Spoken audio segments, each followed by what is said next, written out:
সম্মানিত দর্শক, সাবেক রাষ্ট্রপতি আব্দুল হামিদ সাহেব এবার দেশে ফিরেছে। চারিদিকে নানান গুঞ্জন শুরু হয়েছে। তাহলে কি সে আওয়ামী লীগ হয়ে নির্বাচন করবে এবার? অন্যদিকে অতি শীঘ্রই দেশে ফিরতে যাচ্ছে সাবেক প্রধানমন্ত্রী শেখ হাসিনা, এমনটি বার্তা এসেছে। প্রিয় দর্শক, আসলে কি হতে যাচ্ছে আজকের এই ভিডিওর মাধ্যমে অনেক কিছু চাঞ্চল্যকর কিছু তথ্য আপনাদেরকে দেখাবো। তাই ভিডিওটি অত্যন্ত গুরুত্বপূর্ণ, না টেনে শেষ পর্যন্ত দেখবেন। চ্যানেলে নতুন হয়ে থাকলে অবশ্যই চ্যানেলটিকে সাবস্ক্রাইব করে রাখবেন পরবর্তী ভিডিওর জন্য। প্রিয় দর্শক, তাহলে চলুন কথা না বাড়ে একটি লাইক করে দেখতে থাকুন সম্পূর্ণ ভিডিওটি। শেখ হাসিনাও ফেরবার প্রস্তুতি নিচ্ছেন। সাবেক রাষ্ট্রপতি আব্দুল হামিদ গত 8 মে তিনি গুরুতর অসুস্থ হয়ে চিকিৎসার জন্য গিয়েছিলেন। রাষ্ট্রপতি আব্দুল হামিদ দেশে ফিরে এসেছেন। এখন সরকার কি করবে? সে সময় তিনি যখন চিকিৎসার জন্য বিদেশে গেলেন তখন বেশ তো নাটক হলো। তিনি যে চিকিৎসার জন্য বিদেশে গেছেন এবং তিনি যথাসময়ে চিকিৎসা শেষে দেশে ফিরবেন, এটি তার ছোট ছেলে ফেসবুক স্ট্যাটাস দিয়েও জানিয়ে দিয়েছিল কিন্তু। এবং তিনি সাবেক রাষ্ট্রপতি আব্দুল হামিদ কথা রাখলেন। 31 দিনের চিকিৎসা শেষে তিনি দেশে ফিরেছেন। এখন সরকারের স্ট্র্যাটেজি কি হবে? আব্দুল হামিদের নামে কিশোরগঞ্জে একটি মিথ্যা হয়রানিমূলক হত্যা মামলা আছে।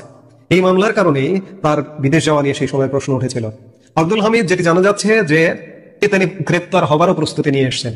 এই যে গুরুতর একজন অসুস্থ মুমূর্ষু একজন রোগীকে এগুলো সরকারকে অ্যারেস্ট করবেন?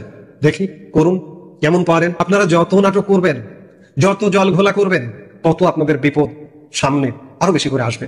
আমি যেটি বলছিলাম যে রাষ্ট্রপতি আব্দুল হামিদ দেশে ফিরেছেন, একই সাথে আওয়ামী লীগ নেতারাও কিন্তু দেশে ফিরবার প্রস্তুতি নিচ্ছেন। প্রধানমন্ত্রী শেখ হাসিনা, আমি প্রধানমন্ত্রী বলতে চাই, তিনি পদত্যাগ করেননি। প্রধানমন্ত্রী শেখ হাসিনাও দেশে ফেরবার প্রস্তুতি নিচ্ছেন। কি করবেন? মসনদ সামলে রাখতে পারবেন? ইতিমধ্যে তো আওয়ামী লীগ নেতাকর্মী, নিরীহ মানুষের প্রায় 3.5 লক্ষ মানুষকে গ্রেপ্তার করেছেন। বাংলাদেশের জেলের ধারণ ক্ষমতা মাত্র 42,000।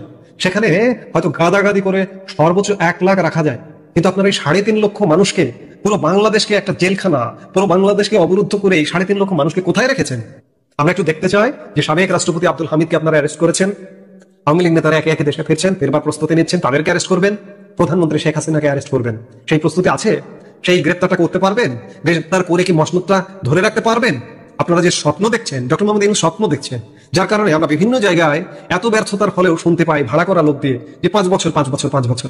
এই যে পরশুদিন এদের মাঠেও কিছু ভাড়া করা লোককে এনে সামনে দিয়ে তাদের কণ্ঠ বলা হচ্ছে যে আপনি কারো কথা শুনবেন না, আপনি 5 বছর চালিয়ে যান। 5 বছরের কথা কে বলে? বাংলাদেশের কোনো বিবেকবান মানুষ বলবে 5 বছরের কথা? মানুষ তো বলবে যে এই মুহূর্তে বিদায় নিন।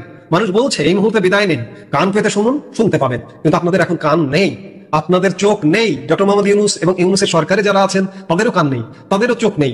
কাজেই সাবেক রাষ্ট্রপতি এলো, আওয়ামী লীগ নেতারা আসছে, প্রধানমন্ত্রী শেখ হাসিনা আসবেন।